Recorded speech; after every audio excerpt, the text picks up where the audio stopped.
Un meunier ne laissa pour tout bien à 3 enfants qu'il avait que son moulin, son âne et son chat. Les partages furent bientôt faits, ni le notaire ni le procureur n'y furent point appelés. Ils auraient eu bientôt mangé tout le pauvre patrimoine. L'aîné eut le moulin, le second eut l'âne, et le plus jeune n'eut que le chat. Ce dernier ne pouvait se consoler d'avoir un si pauvre lot. Mes frères, disait-il, pourront gagner leur vie honnêtement en se mettant ensemble.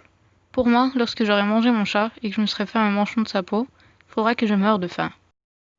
Le chat qui entendait ce discours, mais qui n'en fit pas semblant, lui dit d'un air posé et sérieux. Ne vous affligez point, mon maître, vous n'avez qu'à me donner un sac et me faire une paire de bottes pour aller dans les broussailles, et vous verrez que vous n'êtes pas si mal partagé que vous le croyez. Quoique le maître du chat ne fît pas grand fond là-dessus, il lui avait vu faire tant de tours de souplesse pour prendre des rats et des souris, comme quand il se pendait par les pieds ou qu'il se cachait dans la farine pour faire le mort, qu'il ne désespéra pas d'en être secouru dans sa misère. Lorsque le chat eut ce qu'il avait demandé, il se botta bravement en mettant son sac à son cou, et il prit les cordons avec ses 2 pattes de devant, et s'en alla dans une garenne où il y avait un grand nombre de lapins. Il mit du son et des lacerons dans son sac, et s'étendant comme s'il eût été mort, il attendit que quelques jeunes lapins, peu instruits encore de ce monde, vint se fourrer dans son sac pour manger ce qu'il y avait mis. À peine fut-il couché qu'il eut contentement. Un jeune étourdi de lapin entra dans son sac. Le maître chat, tirant aussitôt son cordon, le prit et le tua sans miséricorde. Tout glorieux de sa proie, il s'en alla chez le roi et lui demanda à lui parler. On le fit monter à l'appartement de sa majesté, où étant entré, il fit une grande révérence au roi.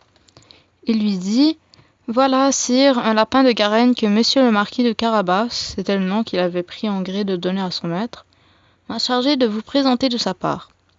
Dis à ton maître, répondit le roi, que je le remercie et qu'il me fait plaisir. » Une autre fois, il alla se cacher dans un blé, tenant toujours son sac ouvert, et lorsque 2 perdrix y furent rentrées, il tira les cordons et les prit toutes 2.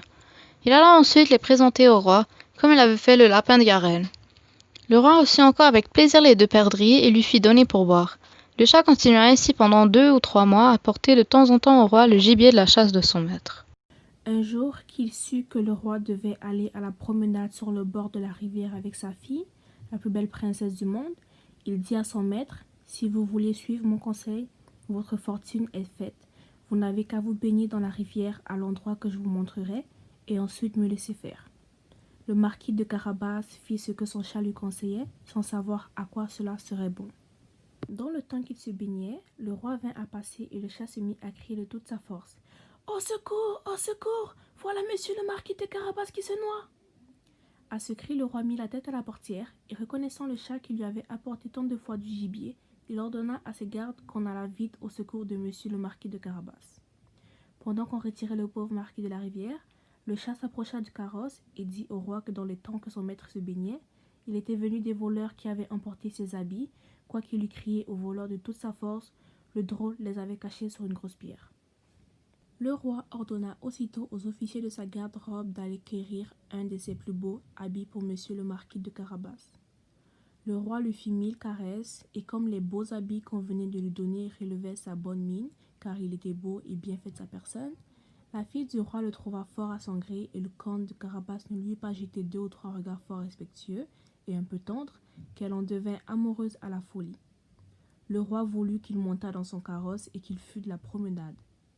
Le chat, ravi de voir que son dessein commençait à réussir, prit les devants, et ayant rencontré des paysans qui fauchaient au pré, il leur dit « Bonnes gens qui fauchez, si vous ne dites au roi que le pré que vous fauchez appartient à monsieur le marquis de Carabas, vous serez tous hachés menus comme chair à pâté. » Le roi ne manqua pas à demander aux faucheux à qui était ce pré qu'il fauchait. « C'est à monsieur le marquis de Carabas, dirent-ils tous ensemble, car la menace du chat leur avait fait peur. « Vous avez là un bel héritage, dit le roi au marquis de Carabas. « Vous voyez, sire, répondit le marquis, c'est un pré qui ne manque point de rapporter abondamment toutes les années. » Le maître chat, qui allait toujours devant, rencontra des moissonneurs et leur dit « Bonnes gens qui moissonnez, si vous ne dites que tous ces blés appartiennent à monsieur le marquis de Carabas, vous serez tous hachés menus comme chair à pâté. » Le roi, qui passa un moment après, voulut savoir à qui appartenaient tous les blés qu'il voyait. « C'est à monsieur le marquis de Carabas, répondirent les moissonneurs, et le roi s'en réjouit encore avec le marquis. Le chat qui allait devant le carrosse disait toujours la même chose à tous ceux qu'il rencontrait. Et le roi était étonné des grands biens de monsieur le marquis de Carabas. Le maître chat arriva enfin dans un beau château dont le maître était un ogre, le plus riche qu'on ait jamais vu, car toutes les terres par où le roi avait passé étaient de la dépendance de ce château. Le chat, qui eut soin de s'informer qui était cet ogre et ce qu'il savait faire, demanda à lui parler, disant qu'il n'avait pas voulu passer si près de son château sans avoir l'honneur de lui faire la révérence. L'ogre le reçut aussi civilement que le peut un ogre et le fit reposer. On m'a assuré, dit le chat, que vous aviez le don de vous changer en toutes sortes d'animaux, que vous pouviez par exemple vous transformer en lion, en éléphant. Cela est vrai, répondit l'ogre brusquement, et pour vous le montrer, vous m'allez voir devenir lion. Le chat fut si effrayé de voir un lion devant lui qu'il gagna aussitôt les gouttières, non sans peine et sans péril, à cause de ses bottes qui ne valaient rien pour marcher sur les tuiles. Quelque temps après, le chat ayant vu que l'ogre avait quitté sa première forme, descendit et avoua qu'il avait eu bien peur. On m'a assuré encore, dit le chat, mais je ne saurais le croire que vous aviez aussi le pouvoir de prendre la forme des plus petits animaux, par exemple de vous changer en un rat, en une souris. Je vous avoue que je tiens cela tout à fait impossible. Impossible, reprit l'ogre. Vous allez voir. Et en même temps, il se changea en une souris qui se mit à courir sur le plancher. Le chat ne l'eut pas plutôt aperçu qu'il se jeta dessus et le mangea. Cependant, le roi, qui vit en passant le beau château de l'ogre, voulut entrer dedans. Le chat, qui entendit le bruit du carrosse qui passait sur le pont-levis, courut au-devant et dit au roi : « Votre Majesté, sois la bienvenue dans ce château de monsieur le marquis de Carabas. »« Comment ? Monsieur le marquis ?» s'écria le roi. « Ce château est encore à vous. » Il ne se peut rien de plus beau que cette cour et que tous ces bâtiments qui l'environnent. Voyons-les devant, s'il vous plaît.